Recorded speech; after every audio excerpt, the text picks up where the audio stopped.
You ready for a question? Oh, yeah, I'll take it. Okay, cool. All right.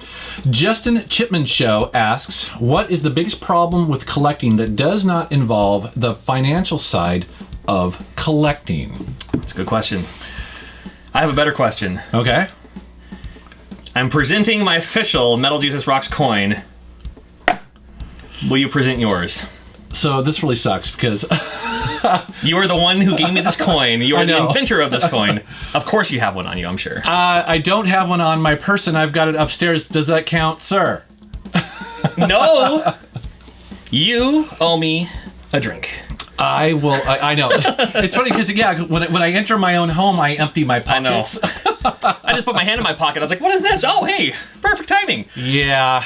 It's funny you did that because that has happened to me at expos. Oh. And thankfully, I've had it on me. I'm like, somebody comes running up to me that's got it through Patreon or whatever. Sure. So, too funny. To go back to Justin's question, yes. If I was going to answer that, my biggest problem is where am I going to put it after I have it? Now this is an awesome game room, and we've seen this plenty of times. John Hancock's Room of Doom, jealous about that. I personally don't have a game room, and I've had people say, hey, you should do a game room tour. Which really surprises me because you are, I consider you a collector, right? Yeah, no, for sure. And I've been collecting since, collecting as a collection since the mid to late 90s. Mm-hmm. The thing is, I also have 3 children.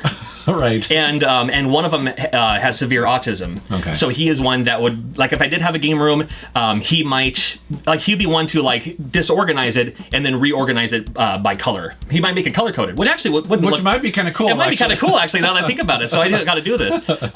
So in fear of, like, my kids putting their fingerprints on everything, I just chose not to have a game room. All of my video games are in boxes, either stashed in the bedroom or stashed behind our couch. So my problem is the problem is finding all these great games, and I still go to conventions. I still come home with bags or boxes full of, Famicom games and Super Famicom games, and I come home and I'm like, oh yeah, I can't really showcase it, so I'm just gonna put this box on top of all these other boxes, and that's where they are. So now to that point though, actually, he and I were talking about this earlier.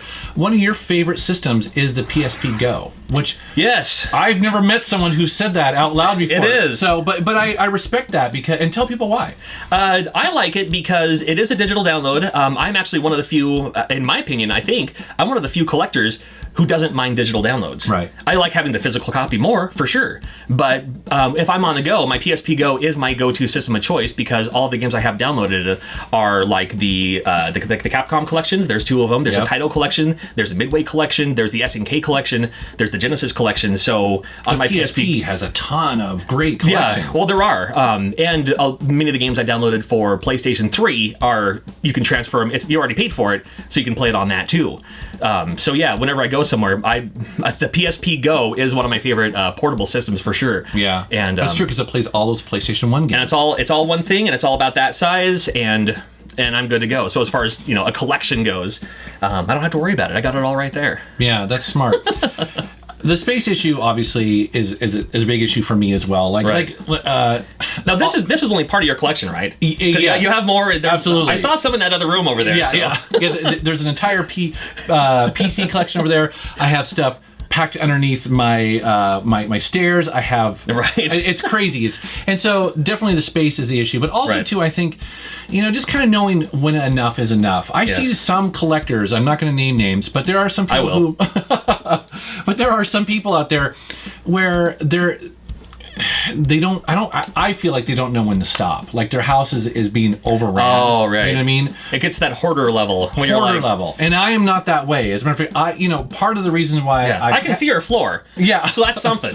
Yeah, even though this is busy and full, I don't like the clutter at all. I don't want to step over stuff. I don't want to kick things. I want it to be fairly organized. And I've heard of people who have, who keep their collections at like a storage facility, right? And I'm like, what's the point? Right, yeah. Like if you can't play it right now, to me now, I'm a collector. I'm a gamer first, and I happen to have a collection because I've been buying games since the whatever.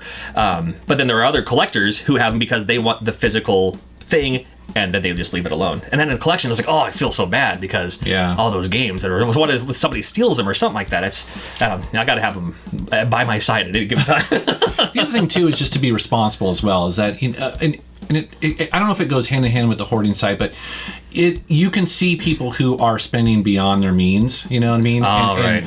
And I feel for them because it's like, you know, you'll see that person who's trying to complete their Super Nintendo collection and maybe they've got 10 games or 20 games left. And man, it's like, you know, yes, maybe you shouldn't actually buy that last 5 games because that could be $1,000 or you know what I mean? It'll put you out unless you can trade for it or something like that. I mean, trading's the way to go. It goes back to the, just because you can buy it doesn't mean you can afford it. And that goes back to the, like, that's the financial side, and that becomes a problem. But then the problem beyond financial is, now you have to worry about feeding your kids for the next month. And that was going to be my next point, is that, you know, I have a wife and I have to be able to look her in the eye. And, you know, and she's good for that too. It's like, you know, she gives me just enough range. She trusts me, you know, that I'm not going to. That I'm still going to be able to pay, you know, my part of the mortgage, pay my car payment, that sort of stuff. Right. But, you know. That's all secondary.